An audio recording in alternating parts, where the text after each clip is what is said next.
Aloha, everybody, and welcome to a very special episode of Geek Freaks because I'm coming in as a Super Bowl champ. I'm Thomas, and I'm back with the crew. What's up, Frank? What's up, Jonathan? Let's do this. I'm too excited. Yeah. Big congrats to the Super Bowl champs. Yes. Yeah. As I wear the hat, the jersey, the socks, the underwear, all the above.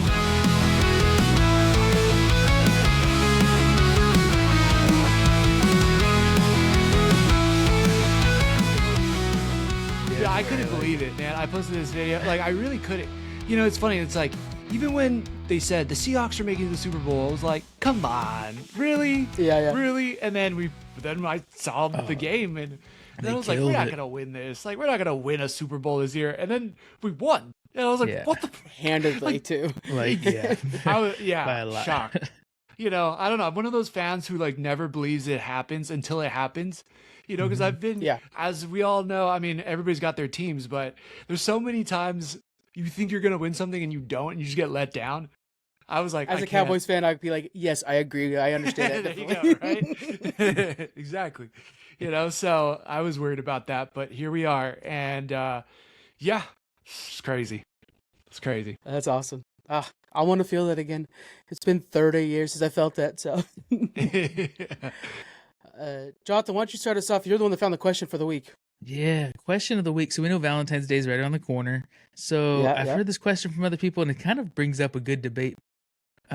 So the go-to gift for women is typically flowers. You always got to give your lady some flowers. But what is the equivalent of flowers for a man? So I'm asking you guys, if your girlfriend or whatever wife is bringing you something special, what is it? What's the equivalent to you of receiving flowers? Easy for me. Okay, it's two things. One, it's a PlayStation gift card, or it's AMC gift card. Because you know this, Frank, like that's my like, man, if I can get to a theater, which I haven't done because our kid just turned 3 months, man, that's like that place is sacred to me, you know? I'm like, ooh, no distractions, no phones, and just zoning in the movie. So I think either one of those gift cards, and then PlayStation is like with the friends, you know? So it's like any one of those, I'm stoked. Yeah, theaters are great because it's like the purest form of watching a movie, and you can really escape.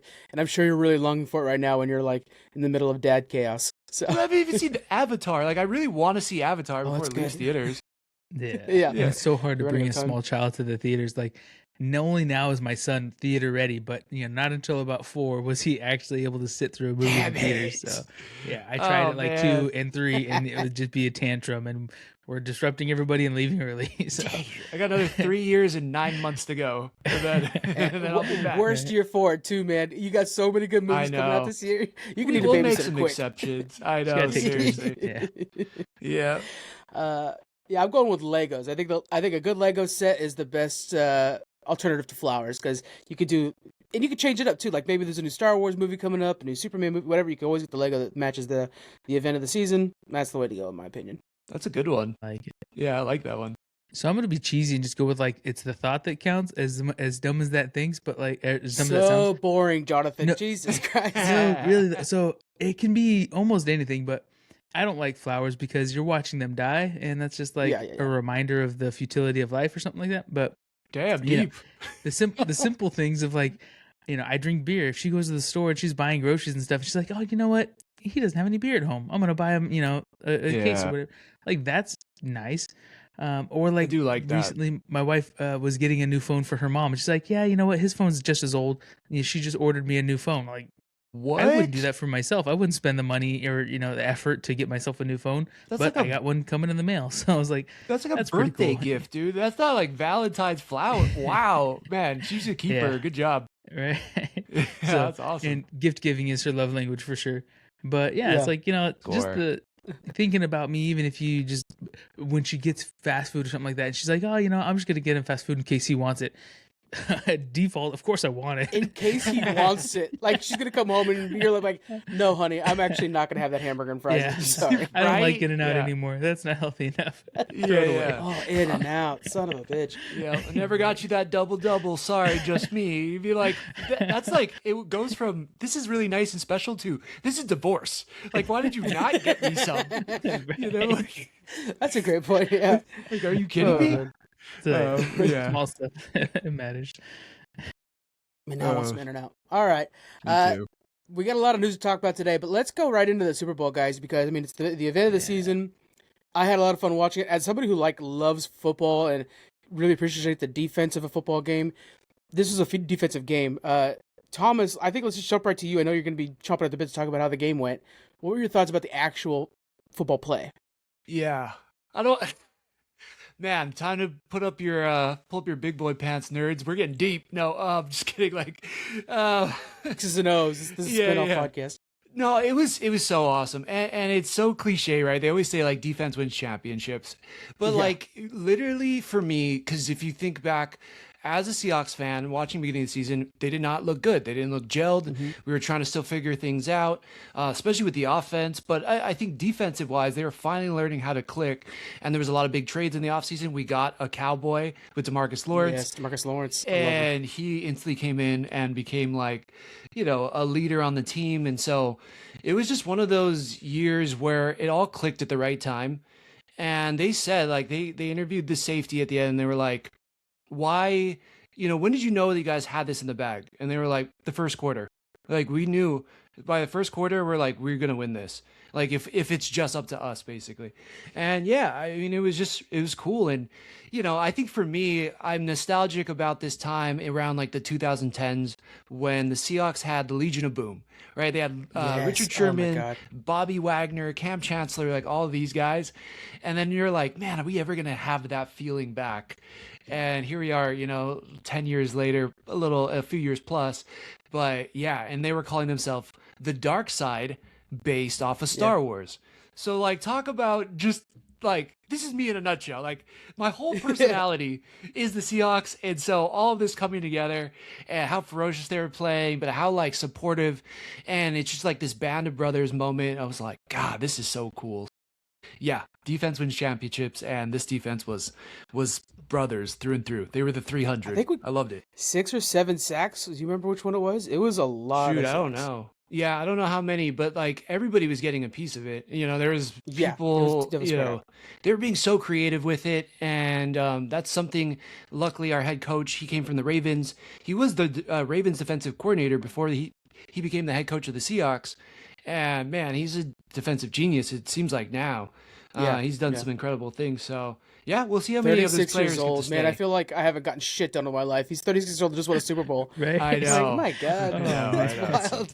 So used to always be like these guys were our parents' generation, and now it's like no, they could have gone to high school with us. Like really? Yeah, that's not cool. Sam Darnold was in high school. Dude. It's weird to think. Yeah, he was in high school. I was living in that same town that he grew up in. And he was in high school the same year I was there. I had no idea. Someone pointed that out to me yesterday. They're like, he was in high school the same year we were there. And I was like, no, that can't be true. I looked it up. I was like, oh my God, he was 18 and I was like on my own working. I'm like, this sucks. I'm getting old. Yeah.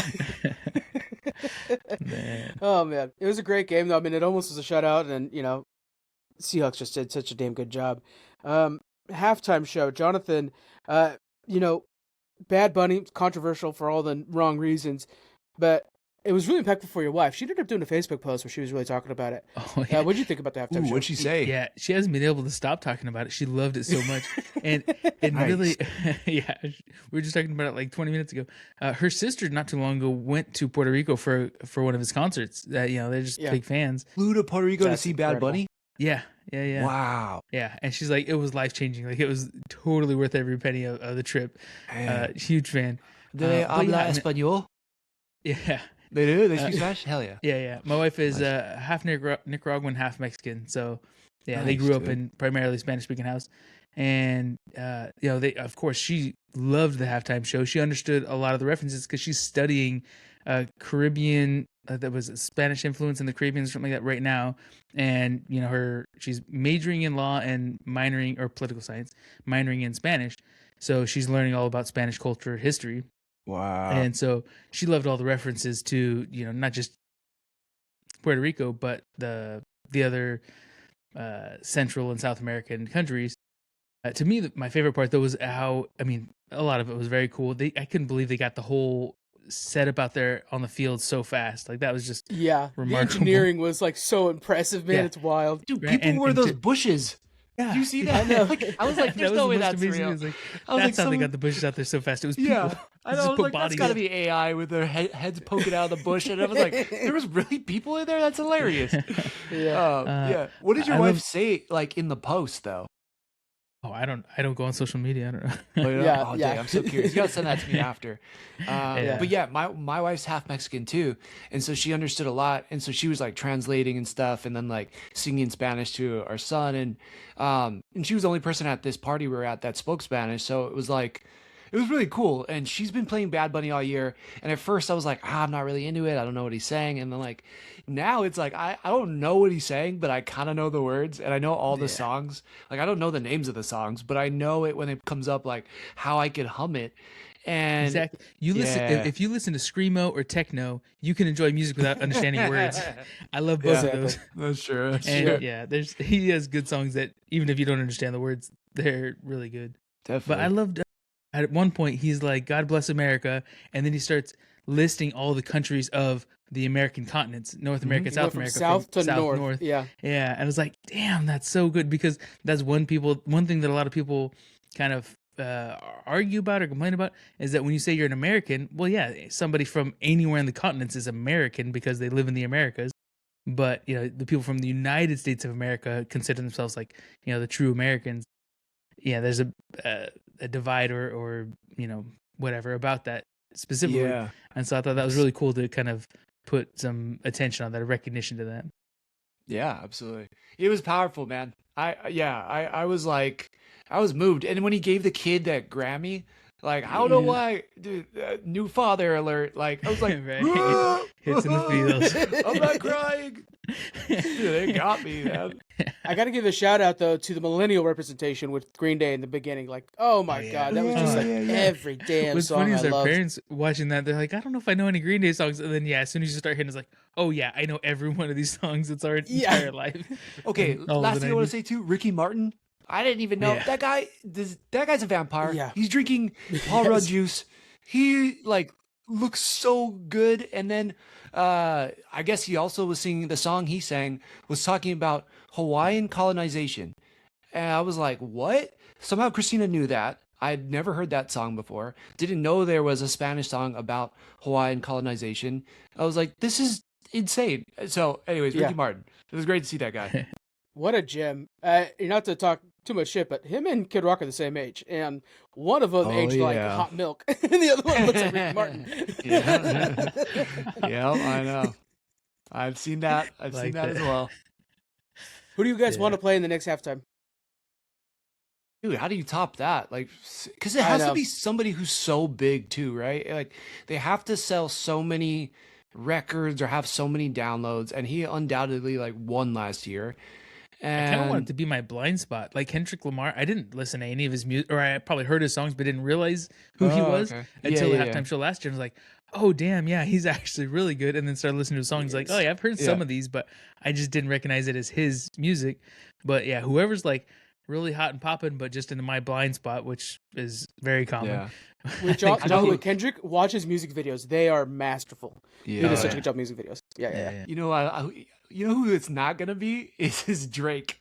It will not be Drake. I will guarantee no that. Way. First off, he's a Canadian. He's not American, so I don't want to. Yeah. Guys, I'm pointing my finger for those who are only listening to the audio version very aggressively as I'm making shit up. Yeah. That. Speaking of that, I kind of was thinking like K-pop Demon Hunter, man. Like, let's bring them back. Dang, let's go. But then if they make some new Korean, songs, so who knows? And they're not going to speak English. But they could. I mean, I don't. Maybe this is whatever. I'm half Asian.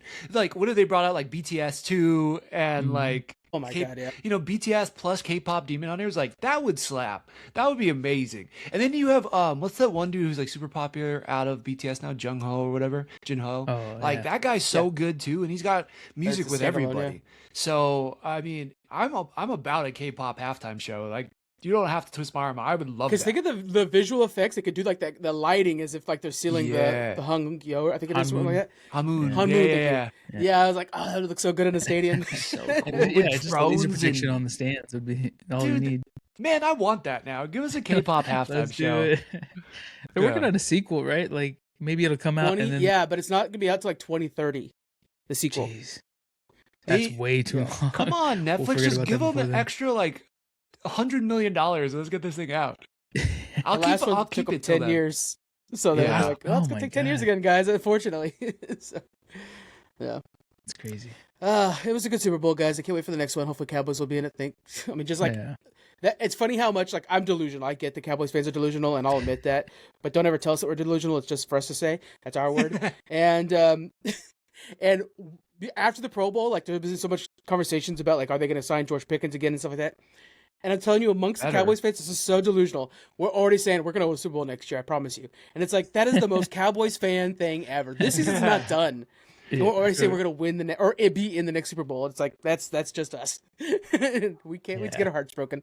All right, before we move past the Super Bowl, I got to ask you guys, what was your favorite ad from the Super Bowl? Some people only watch the Super Bowl for the commercials, right? True. Did you guys have a favorite?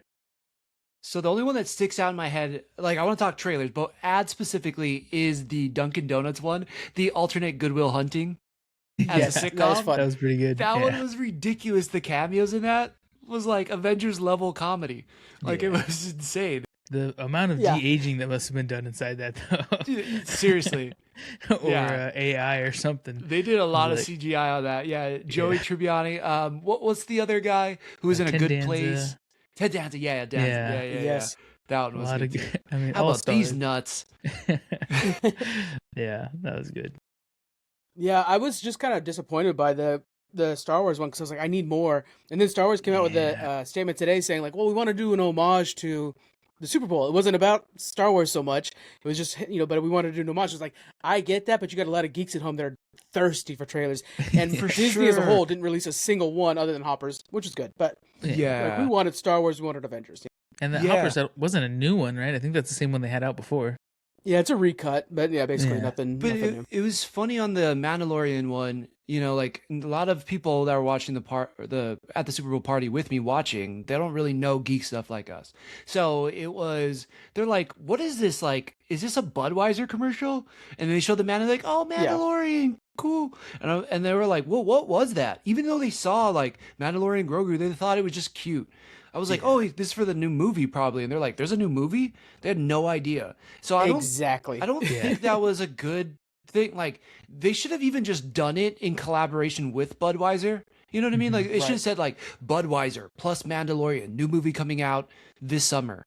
But they didn't. It was just like, I think it was really dumb. It was somewhere in between. That it's would like be they really didn't cool. capture either side. They didn't get the benefit of either one. Right. Like, Exactly. Give us some of the context of what we're going to see in the Mandalorian movie, or just have a killer Budweiser commercial. That's fine. Right. But that says at the end, movie coming out. Yeah.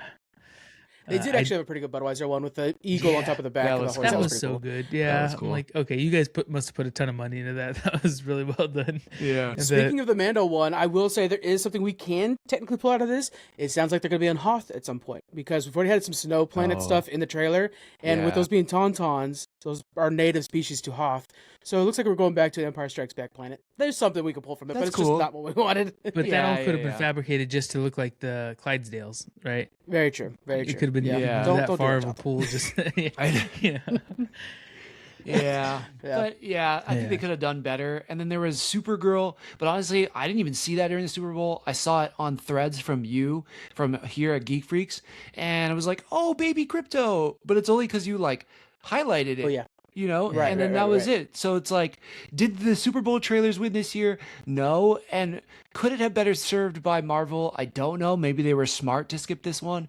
But yeah, I mean, I don't know if the trailers or commercials really hit this year, other than I think we're starting to lean into a thing where like certain companies like Marvel and stuff like that are big enough to not outdo the Super Bowl, but to build a hype around their trailer when they're released separately from everything else. Yeah, I think they schedule things so tightly that they know, like, you know what, there's nothing going on this week. Let's be the news. Let's be what's trending. Not necessarily have to compete against Bad Bunny. That's true, because not only do they have to compete with this airtime, but they have to spend, was it $30 million a minute or something like that? Crazy amount of money to be able to $10 million for 30 seconds was what it was for like Prime spots. That's insane. Yeah, and that's so much. That's why I couldn't get the Geek Freaks trailer. I tried, guys, but we couldn't scratch it up enough. Next year, when the Cowboys win it.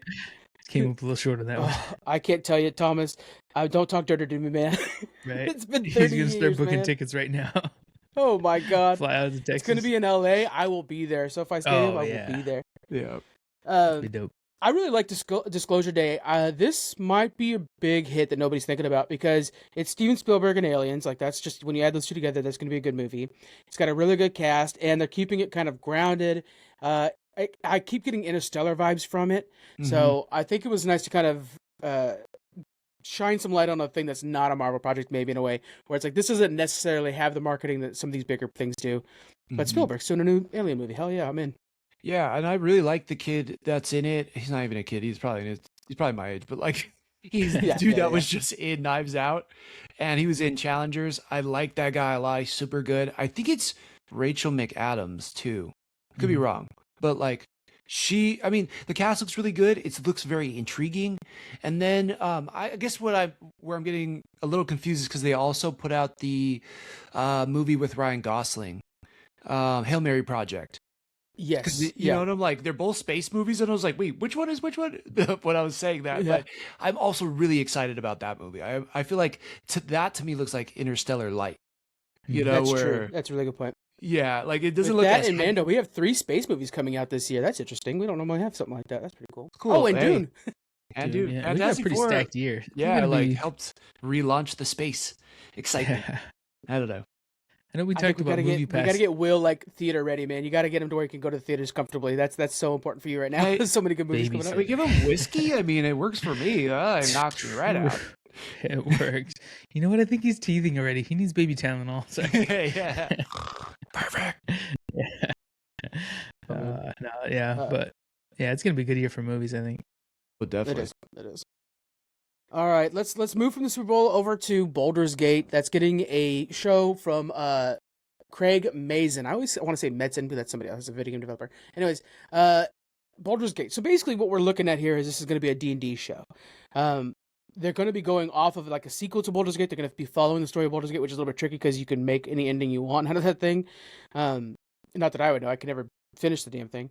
But yeah, what did you guys think about them taking an existing IP like Baldur's Gate, using it to tell more Dungeons & Dragons stories in a TV format? What are you guys expecting out of this?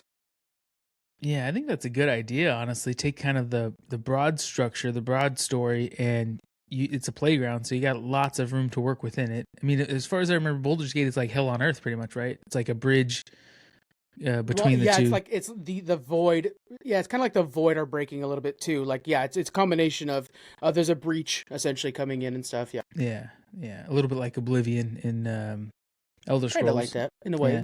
Yeah. So I don't know. I think it as long. I mean, it can be done right. It could be done terribly, but it's a good concept, and they have a wide. You're not stuck on strict rails that you got to follow a specific story real tight. So there's a lot of room to work with something like that. It worries me that Larian Studios, the people who made the game, are not attached. So I'm just like, are you guys just using the Baldur's Gate name then? Interesting. Yeah, that's kind of weird. I think that's the thing that I'm most curious about. It's like the friends that have played it, they love it. They're like, this game is incredible. It's so good. I'm curious on the tone. And then also, if the game's not involved, it's not going to be like Fallout, or Fallout. Like Fallout takes place within the canon, but it leaves so much room for them to play with these other characters that you haven't seen in the games. And I'm wondering if Baldur's Gate is going to take that same approach, but also like, I will say it's kind of a red flag to me that the game company's not attached to it. That seems like a giant, I don't know, it just makes me like, I don't know if this is going to be good. And I gave everything a shot, but like, I don't know, that's already like a little like, I got my warning flags up now. Yeah, Wizards of the Coast is going to be attached to it, which is the company that owns D&D. That's pretty good, though. I think it's just basically an avenue to tell D&D stories. With them doing that, I hope that they pull from the movie that was out a few years back and show some of the messiness of a D&D campaign, because I think that was one of the things that was able to embrace. Is like, we'll show a fantasy story, we're going to take it seriously, but also, like, when you're playing D&D, crazy stuff happens. Same thing with Baldur's Gate, really. And so if they could somehow, like, not go full epic, we got to tell big Game of Thrones-like story. This isn't your Game of Thrones, guys. You didn't buy this for a Game of Thrones. you tell a fun story out of this. I think that's important. Yeah. I mean, that's what I'm wondering, because like the Dungeons and Dragons movie was very much action comedy. Like that movie's so funny. I watched it recently and I just had it on and Christina was like, "What is this? Like this is great." I'm like, "This is Dungeons and Dragons." And like but for her it's always very light and like has to be funny and just fun. But I'm like, Baldur's Gate, when I saw clips of it, yeah, there's some like dirty jokes and everything, but it didn't look like a comedy game to me, So is the tone more serious? Or is the it dialogue more... can definitely be kind of like poke fun, jab at each other kind of thing. Like the dialogue is actually lends itself to be funny if it wants to be. Yeah. Okay. Interesting. But like as funny as the Dungeons and Dragons movie, or funny in the way that like, like that was definitely comedy first. Yeah, exactly.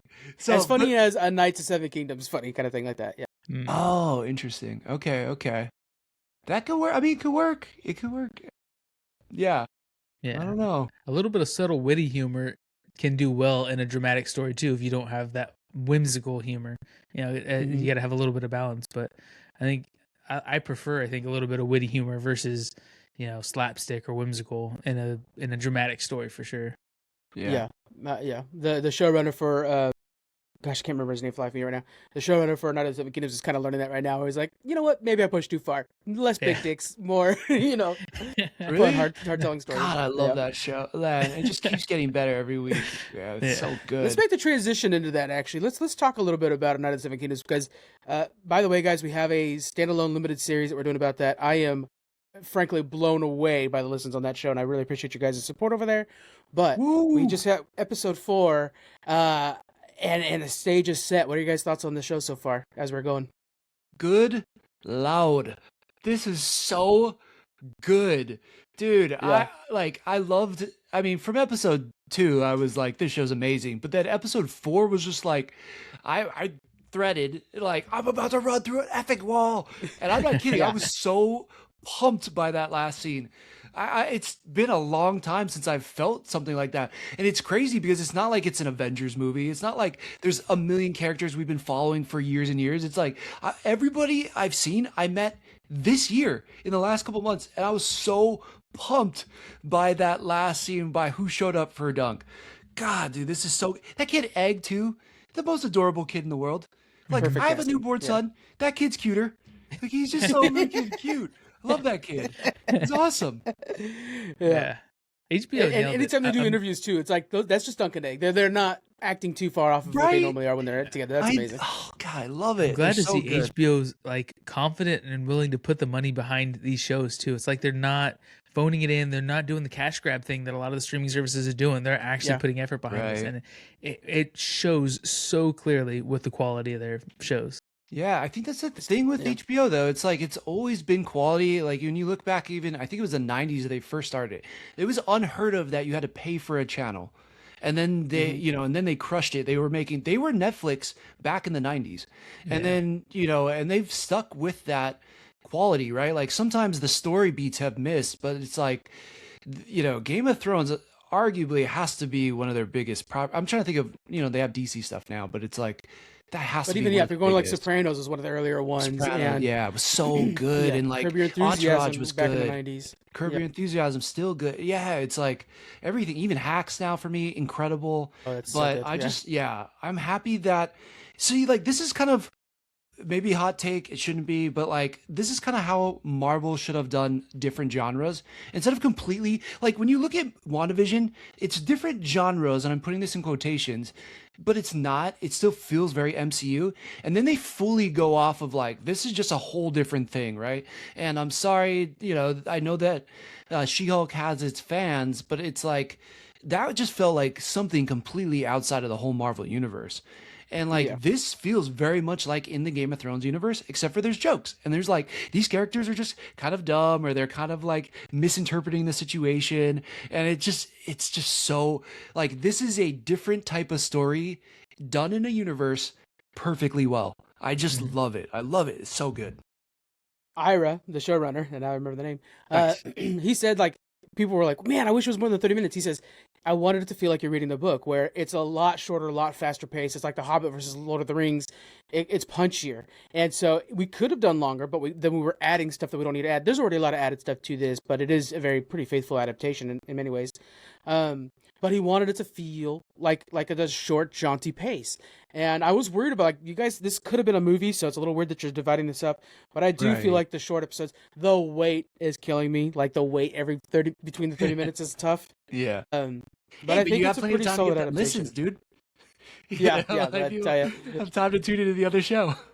As I'm looking at the numbers, I'm like, I really wish Challenge Accepted got these numbers, man. This sucks. This is what I wanted for CA. This is where they should be, because you are the expert and you're killing it over there. And this show, I'm so happy that we get to talk about each episode. I get it. I get what you're saying, because instantly when it's done, I'm like, dang, it'd be so nice to have another one. But you're right about the pace, man. It's just punchy. And yeah, and it always leaves me wanting more. So that's definitely a good thing. So before we leave this, with spoilers engaged, guys, be careful. Is there anything you need any more context on or want to know more about on this? I did a video explaining like who the 7 are on each side and why they're fighting and stuff like that. And that seemed to be pretty well received, so I'll probably do more about that. I did one, or I'm planning on one for Dragon Dreams too. Yeah. Okay. I saw a video and you were like, I'm gonna talk spoilers, so I dropped you the like and I had to move on. I was like, dude, I know you're about to crush it, but I do not want anything spoiled, because like the only thing I kind of knew, like I knew Egg was somebody. I didn't know he was a Targaryen per se, but I knew he was somebody. And I'm happy I didn't know that, because it's very rare that I'm like surprised by anything. So man, the fact that I was like, whoa, he's a Targaryen. And then in this episode, he shows up in the full garb and Dunk is in the jail and he's like so big and it's a tiny jail cell. And then he's like, come meet my uncle.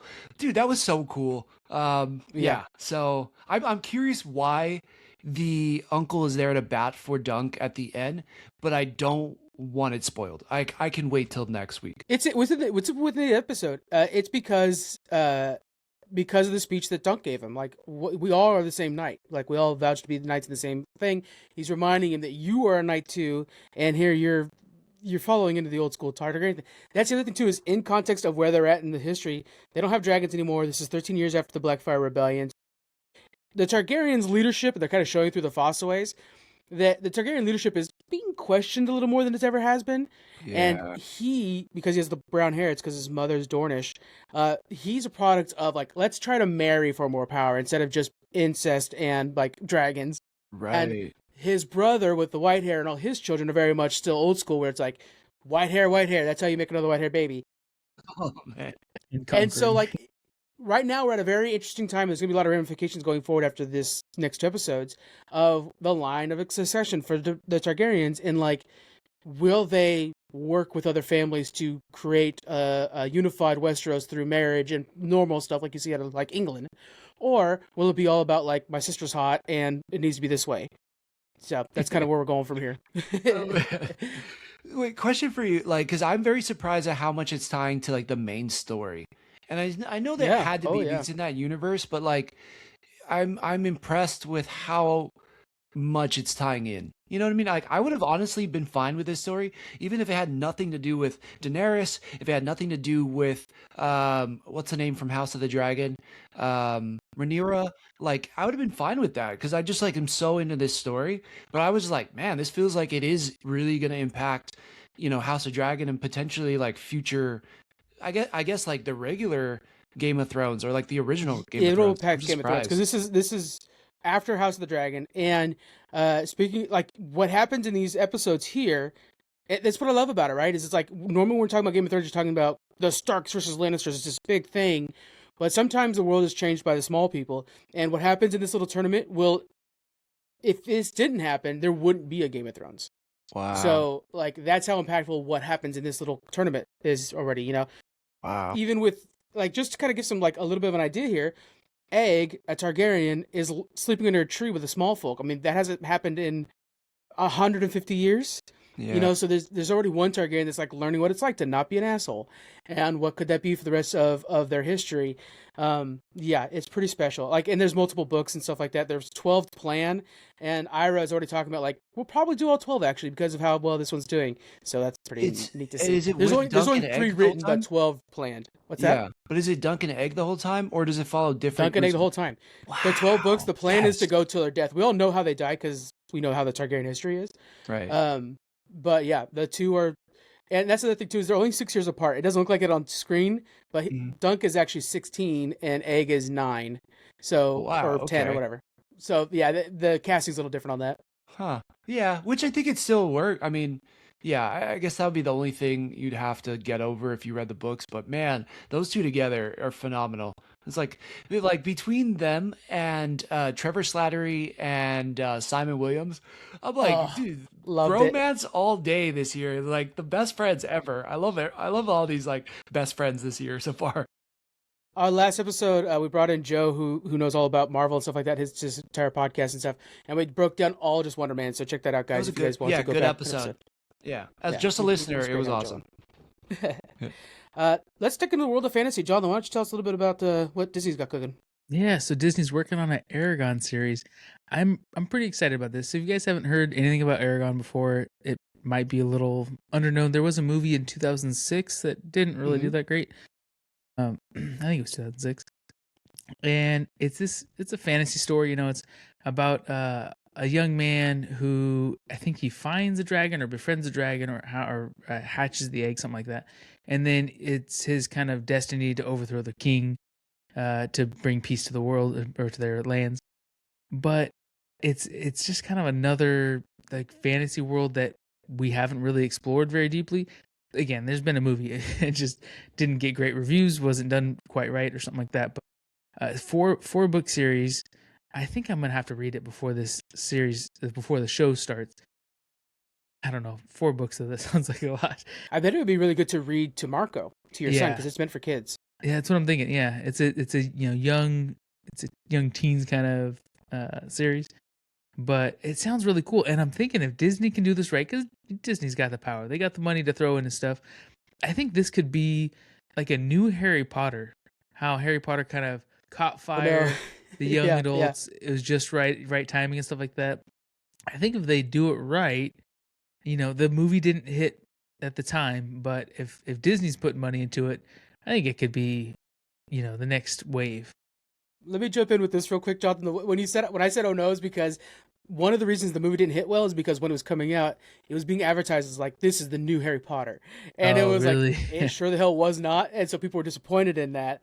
Yeah. And so the fact that you're already like, it's like Harry Potter's like, oh shit, this thing the right age group and stuff. Back it up. But back then too, 2006, CGI was still pretty early on. Right? We hadn't mastered it yet. It was kind of shaky, I imagine, and it's got dragons in it, so CGI budget's got to be there.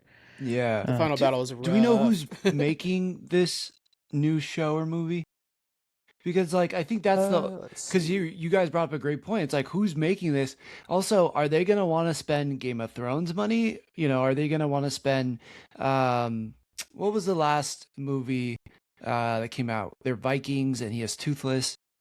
How to Train Your Dragon. Oh, yeah, How to Train Your Dragon. Yeah, like that dragon looked awesome too. So it's right. Are they gonna spend that kind of money? Because that'd be the only thing I'm worried about. If they don't land the dragon and how it looks, like it's already gonna fail. Well, speaking of that, one of the there's two co-showrunners on this, Ted Harthan and Ted Helbing. Ted Helbing did Superman and Lois and did The Flash. Which, as you well know, they know how to stretch that CGI budget to be pretty effective, really. Superman and Lois has some great special effects. You're like, it's probably the best looking out of all the Arrowverse shows. I agreed. It's so good. Yeah, okay, that's cool. All right, I'm excited about this now. That's awesome. And it's going to be directed by Mark Webb, who did The Amazing Spider-Man. So, there's potential. He's worked with some special effects, so yeah. All right, this could be pretty good. All right. I'm kind of getting some Percy Jackson vibes out of this. Have you guys watched that on Disney Plus? It's pretty good. I haven't. Nothing interests me about Percy Jackson, sadly. Yeah, I wasn't into it, but I know people who saw the original movies and then saw the show love the show. They love it. It wasn't necessary for me, but the special effects look great in it. That's the thing, is sometimes it's all about using your budget wisely. I think that's going back to Game of Thrones. The whole thing with United Seven Kingdoms is HBO went to them and was like, look, we want a Game of Thrones series that doesn't cost $1 million or whatever per episode, whatever it was. Yeah. And they're like, well, there's this one that's actually George's favorite story. And so United Seven Kingdoms is the cheap cop-out version of Game of Thrones. And yet, for a lot of us, it's kind of becoming so endearing that it's like, we don't miss the CGI. And maybe there's a lesson there, too. Disney's probably running that.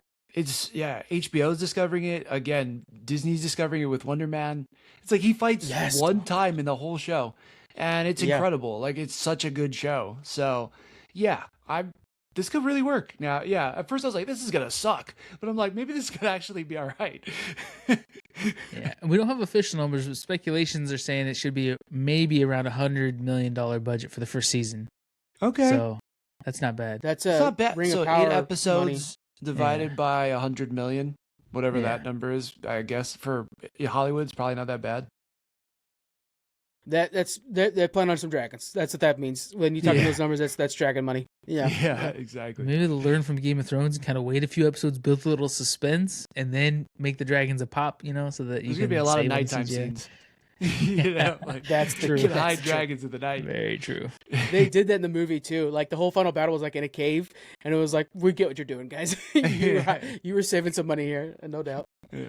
I honestly think just Disney Plus needs more content. It's so dry. I know that they're gonna merge the Hulu app into it, and that's gonna help a bunch. But I mean, outside of the Marvel and Star Wars stuff, like the Percy Jackson's like the only thing I watch on there that's not of those two franchises. So that's a good point. They gotta add some more content to that bad boy. Yeah, it's true. Now we've started to go through all the Pixar movies, but if you're not in like a Pixar mood, you're right. Like I normally just go for Marvel or for Star Wars. And I'm ready for a couple new Pixar movies. Like the Hoppers looks good. I don't know if it's Hoppers Pixar or not. So good. Yeah, I'm kind of excited with that. I am too. Who would have thought, right? Yeah. The tagline or the pitch on that is like, hey, this girl's gonna use a beaver's brain to enjoying the animal kingdom. That sounds nuts. But then when you're watching, you're like, oh, this has got good writing. It's a lot of fun jokes and stuff. So it reminds me so much of Over the Hedge. It looks a lot like that kind of style. So I'm ready for that. Please go to the theaters, guys. We can't keep saying we want original stories out of Pixar or Disney and then not go to the theaters to watch this. Elio was the same thing. Like, just go to the theaters and watch it. Yeah, if you want everything to go to streaming, stay at home and watch it on streaming. But if you actually enjoy the movie theater going experience, you got to be in the theater to keep it alive, or it's just going to go away. Yep. Yeah. Unless you got a 3-month-old. Well, we're gonna figure that out. I really take turns. I agree with you guys though. Your wife goes to the movie one day, you go to the movie the next day. It's totally fine. Yeah. I heard whiskey was on the table, right? Yeah. Here you go, little buddy.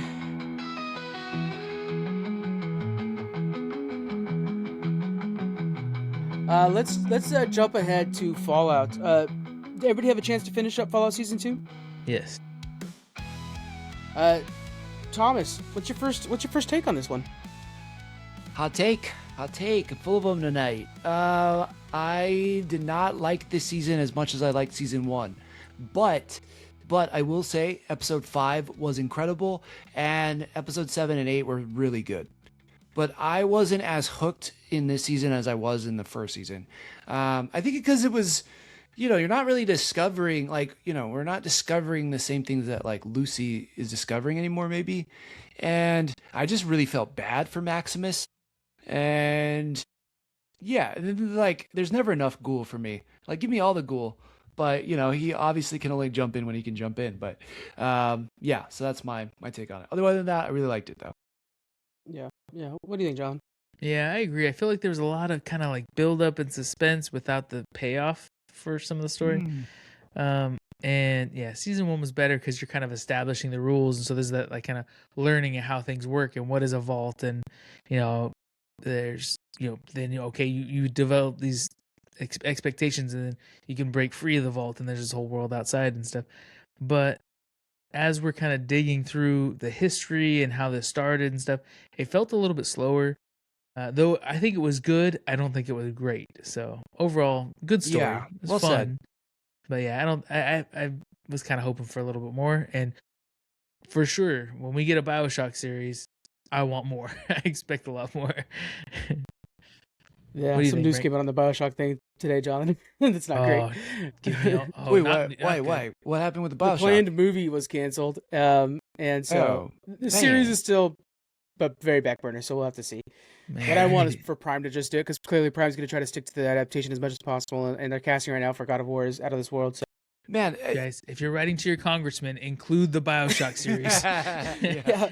Fuck ICE, and we want BioShock. Exactly. And if they have, if there's a Nolan-esque person like there is for Fallout with BioShock, that would crush. Like, I mean, even with God of War, I have faith that Prime can knock it out of the park with God of War. So like, there's probably no reason they couldn't do that with BioShock too. And you guys know a lot more about it than I do. I'm honestly, like with the boys too, like Prime will give it a shot. I gotta give it to them. And that comes with like the insane Amazon money, right? Let's not praise Jeff Bezos too much here, but when you have infinite money, you could just make some chances. Mm-hmm. But speaking of this, I think that was part of it. The season 1, I think, was a chance, and so they based it off of a pretty straightforward story. Like, hey, here's a storyline. Lucy's gonna look for blah blah blah blah blah. Mm-hmm. First time out of the vault. Season 2 was, in a weird way, more of a faithful adaptation to the video game for video game players, in the fact that, like, okay, you're in the world now, and we're just going to open up all these doors, and we're going to start letting things build out. You're going to start to see factions, and choices between factions matter, and reflections from 200 years ago matter today, and everything started unwinding. And I think this is, again, a more faithful adaptation to what it feels like to play the video games, but that might not necessarily translate too well into a good TV show, because it felt like too many doors were open.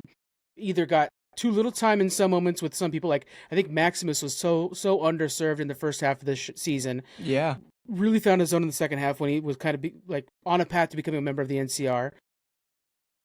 A lot of things like that happened. Another thing too, like when you're doing that, you're setting up the third season too much. When the first season clearly didn't know it was going to get a second season, so they made sure it had a better button. This one didn't. This one was like, okay, we're going to Colorado now, and that comes with success. That kind of thing is like, no, we could do more. It's like, well, you don't necessarily need to do more. We were just talking about with Duck and Egg and stuff. You got to learn when to pull it back a little bit so you have something for the future. Yeah, that's true. Yeah, definitely. I agree with you. I think it was.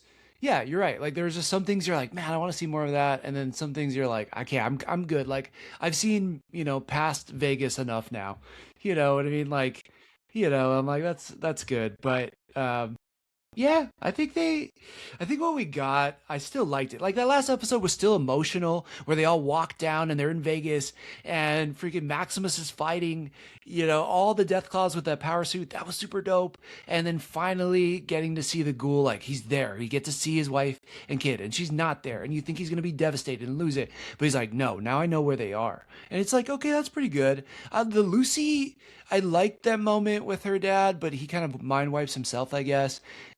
Hers was like the most lackluster, I feel like, for me at the end, but it was like nice seeing her with Maximus again. But like, I have no idea where it goes now for them specifically. I liked the Lucy part was kind of nice, because in a normal story you'd assume that he would shoot himself, but this one's the Fallout version of that, where it's like brain scramblies, right? And so that was kind of a nice little change on it, and it kind of left the Fallout thing. Like, he copped out. Right? You could say he copped out with this big sacrifice he's doing. And so what does Lucy do now? She's forever changed. She reminds me of like Fallout 1, the very first one, when the traveler, whatever he's called, the courier, he goes out and he comes back and he's so tainted by the wasteland that his people don't want him back. Lucy can't go back to the vault. She's too tainted now. Right. And so what is she going to do now? Hopefully finds the ghoul. And then like what you're saying with the ghoul's exit, I thought that was interesting, because that could have so closely landed to disappointment, but instead it felt very much like the video game, in the fact that it was like, oh, the quest continues. It's disappointment, but a clue. So it's not like it's totally leaving you mad that, it was like, we're off to Colorado. What's over there? Oh, the Enclave is, stationed in Colorado and stuff like that. They're like, it's really cool. Basically, real quick, the Colorado thing they're saying is from a canceled game, Fallout game. So it's all kinds of lore that's already made, but they never actually released it to the public. Yeah. So we got a lot to look at. Dude, speaking of that, I love how we got to see the whatever the resource war or whatever it was called against like I guess it was like China and Alaska they were battling. Yeah. And that was from like a DLC. I was like, that's pretty cool. Because in the first season, the ghoul talks about like, he's like, I use power armor. That's how I know that there's a weak point under the chest. And you're like, when would he have used it? And then you get to see it and you're like, oh, this is sweet. Like, so using some of the other lore from the games and like unused levels and stuff, man, that's really cool. God, I hope they do this with more things like the God of War series, or if you guys get your BioShock series, that could be some pretty cool stuff. That's gonna be good. Yeah, Walton Goggins is so incredible. Like, I'm just watching White Lotus 3 again today, but he says that when he's playing Cooper Howard or when he's playing the Ghoul, he doesn't imagine that they're connected. Like mentally, when he's preparing for each role, he doesn't connect the two, so that he plays them so differently. Which there's 200 years apart between those two different characters, really. Right. But I really love that they went back to Cooper Howard a lot this season, seeing him in that kind of almost Soviet or Cold War mindset where you got to watch out for the Reds and stuff like that. That was really cool. Well, yeah, not be accused of one, but then also like being asked to assassinate somebody, but then not doing it. Like, yeah, that was cool. Yeah, and you get to see like even though he's probably just a normal dude, like I always associate Walter Goggins with somebody who's just like slamming drinks, like yeah, not margaritas. What's something classy, like something James Bond would drink, but also I like say mojitos for him. He feels like a mojito kind of guy to me. Yeah, or like martinis. I feel like he's like a martini guy, but but also a cowboy. So God, yeah, that was cool. Yeah. So there's good moments. There's good moments. It's just like I love what John said. It was like it was good to me, but it wasn't great. Like first season 1 was great. So yeah, maybe it'll age better. I'd certainly be disappointed if they decided to cancel it and not give us a season 3. I think if this is kind of the low point, but then season 3 is redemptive, it'll be a complete series. It'll be great. But yeah, if they stopped right now, I'd be super disappointed. Me too. 100%. It's too big of a hit for that. It's numbers wise very successful, and then season 2 is a lot of setup. Season 3 is gonna be a lot of payoff. We had the whole Enclave thing to really answer to. That they showed like Cooper Howard's the reason the Enclave was successful because he gave them the ability to do nuclear bombs and stuff, and to survive. So we have all of that to research, and I can't wait. I wish we had more episodes. Frankly, I'm ready to watch some more of them. This is the fucking show. I gotta stop dropping F-bombs. This was the show that made me go ad-free. Screw you, Prime. I've been doing so good about staying ad-free, and I was staying with the ad-supported on this one. Yeah, but I just had to. Wow. Yeah. I don't know if they just upscaled it recently or if it just feels like it, but just so every time I'm it's like constantly, every 10 minutes or something like that, you got like 3 minutes of ads. Like, how am I even able to watch this show? I often will just, all right, you got ads, I'm going to close the app and go to something else. Like, I can't just keep watching ads constantly. Makes me feel dumb because we used to watch ads built into live TV all the time. Not a problem, but I'm a tablet kid nowadays. Like, I just, with Prime, I was like, oh, I'm not going to give you guys any more money. I already give you money. This was supposed to be included. And now they do the ad-supported version. I'm like, that sucks. But with this show in particular, it pulls you out of the world when they do the ads. Like the other ones, like The Boys, doesn't do that because you're like, yeah, this feels like The Boys still. This one pulls me out of it. Oh, fuck. Dang. That sucks. Well, they got you there. It's worth it. Show's worth it already. Yeah. Is there anything that you want to, I know you guys have touched on Fall a little bit as gamers. Is there anything you want to see in the next season? Like for me, I really want them to kind of push the idea that the Enclave is a faction above all factions and as everybody's villain. So even if you're Legion or NCR or anything like that, everybody could hate on the Enclave. And to me, I think that's a really good way to take all these loose ends and combine them into one. Yeah, the only thing I want to see more of is the super mutant. Like, we got it. Like all of a sudden we had it from one episode. I'm like, oh, what? And I didn't even know what that was. But then, you watch all these breakdowns on YouTube and everything, and I'm like, oh, super mutants is like a big deal. And then the nod to the Enclave and that there's a possible war between them two. I was like, okay, like show me super mutants who can also like heal themselves with radiation. That sounds crazy. Yeah. So I'm kind of on board. Plus, there was Ron Perlman like reprising his role in a way as a voice. That's insane. Yeah. I like to see more of the variety of the different vaults, the crazy experiments and stuff like that. Yeah, like it'd be cool if they just barely, you don't got to spend a lot of time. We don't need to get to know the characters, but kind of give us a taste of what the experiment was in a bunch of different vaults. And then once we get to the point that, hey, the Enclave is the big bad, we need to all band together. Somebody hacks the system and unlocks all the vaults. So all these little people that we just barely got to see them a little bit, and we see they're rats in a cage and they're all starving kind of thing. Like each one needs to break out for some reason or another. Somebody hits the release, they all break out, and then we can assume, all right, now they're all going to be on board to join the fight against the Enclave to some degree. Dang. That's my YouTube deep dives right there. Is I always check out like the different experiments in the different vaults. People will break them down like per vault, and that's a fun thing to explore because it's just this like almost like the Star Trek effect, right? Where it's like a different world with different problems. Yeah. The same thing happened with vaults for 200 years, so you can really kind of jump into that. Yeah. So what's your guys' ratings out of 10 vaults? What are you guys giving this one? I'm giving this one 7 out of 10 for 7.5. I liked it. I just didn't love it. Yeah, I'll probably go 8. Yeah, I know. Yeah. I'm like, is 7 too low? 7.5 too low? I guess. Somewhere there. Between 7 and 8. It's a classic situation. We've had this plenty of times in the past. I'm saying it's a 7 as well, but I had fun up to an 8. Like I've had a lot of fun with this. It's worth an 8 in that sense. But technically, when I'm looking at it, structure wise, it's a 7. So yeah, it's just a cool world to be into.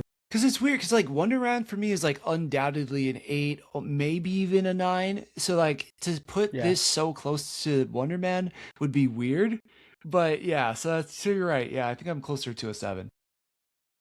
Doing the Wonder Man review was really hard to not go 10. We were really having to there has to be, to me, to be a 10, it has to be perfect. And it was like perfect. Yeah.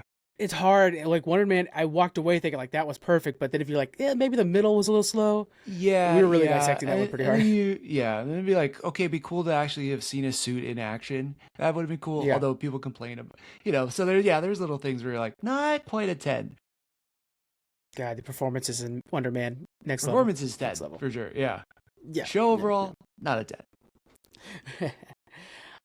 Let's touch on the network, everybody. So Disney Mom's Gone Wrong. They're welcoming a new host, Riley, full time, which means that they're going to be able to record more episodes more frequently. Shout out to Riley. Welcome to the network. We're happy to have you. Another Disney Mom. She's been on a few episodes already, and she's so funny. She's great. Nice. Over on This Is Nerding, they took a week off to catch things up, but the last episode before that was all about Oscar buzz movies, getting prepped for the award season. Fandom Portals just did Code 3 and talking about the burnout in life. I had mentioned that last week, but that's what they did last. Another Seven Kingdoms. I talked about who's in the Trial of Seven, and then what are dragon dreams and who's had dragon dreams in the past and their impact on the Targaryens. And then Outlast Podcast, the day we're recording this, CBS is releasing episodes of Survivor that are tied into the 50th. So if you guys want to watch crazy big episodes that impacted the history of Survivor, the one that released tonight was the Poverty and Siri, teaming up to convince a guy to give up his immunity, and then they voted him out, which is like a legendary moment in Survivor. They all are. So start binging that, guys, as we get ready for Outlast Podcast to come back for season 12. Yeah, we only got a couple weeks, I think, before the next season. Comes out on the 28th. Yeah, okay, maybe 3 weeks. Yeah, don't quote me on that. Yeah, I can't wait.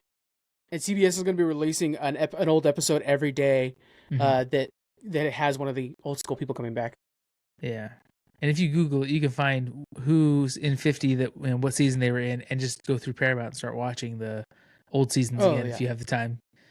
I did that last summer. I did that in Amazing Race. Started watching some old seasons too, just because I was like in the mood, and like Amazing Race is so good. I just rewatched season 40 not so long ago. It's like, man, that's such a good season. But yeah, there's a lot of good ones with casts that are going to be in 50, so it'd be hard to watch all of them. But it's awesome that Paramount's putting out specific ones that will have more of an impact on 50 for sure. Yeah. And then real quick on Geek Freaks, we have 2 conventions that I'll be emceeing the Rancho Cordova one, and I'll be emceeing the other one as well. But come and join those guys. We're going to be doing panels at those conventions. We have the panels already planned out. We're working on making sure the guests are locked in before we announce exactly what the panels are. But generally, they're going to be about, what's it take to have a concept for a comic book and then get that to finish? What's it take to code a video game for new video game developers? We're going to be talking about like lettering, balloons, and things like that, all for comic books. For podcasting, we're going to be talking about the work behind the microphone, because podcasting is about 3% maybe of actually talking into a microphone. Then there's everything else. Let's see, I'm going through the panels now that we have planned. How to market in an indie sales environment like Kickstarter, and how that's becoming an industry all on its own. It's going to be a lot of good panels that we're hosting at this convention, and you could be talking to us. The guys from Distance Learning will be there, and then a lot of special guests joining us. And Who's Got Next Game podcast, we're going to have the host from that too going there as well, all from the network. So it'll be a lot of fun. Geek Freaks is going to own that stuff. Dang. Sounds awesome. Let's go recommendations for the week. Jonathan, what's your recommendation for the week, man? Oh man, recommendation. I don't think I have anything specific. I'm sorry. I'm so unprepared. Now you have the Seven Kingdoms.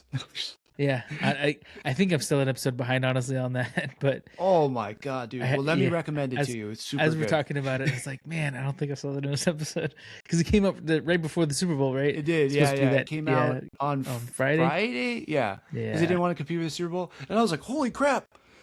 Which leads me into my recommendation. Stop me if you think of something else. I finally watched The Smashing Machine, and if you really do want to see The Rock at his best, I mean, he is incredible in it.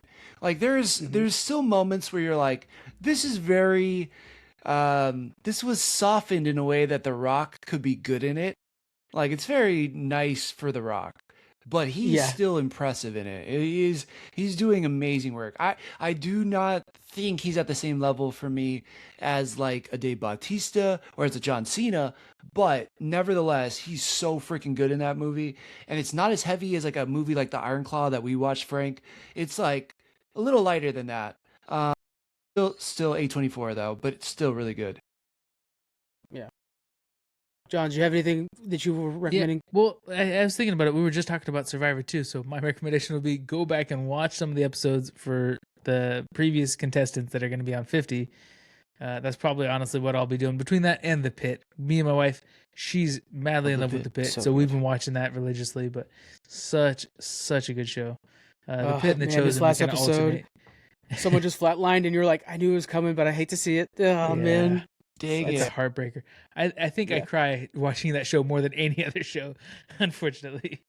Season 1 was real bad about that. Season 1 was really like, I just want people to find miracle cures. What the hell? This is a show. Right. Don't make us so real. Man, mine is going to be out of left field, guys. I would love to watch that show. That's just too... I love it. I can't imagine you watching that show because there's a couple cases where I'm like, no, it's too close to home, I'm sure. Okay. All right. Good to know. I will continue to avoid it. Yeah. Land Before Time is my recommendation for you guys. What the hell? Yes, the old school movie.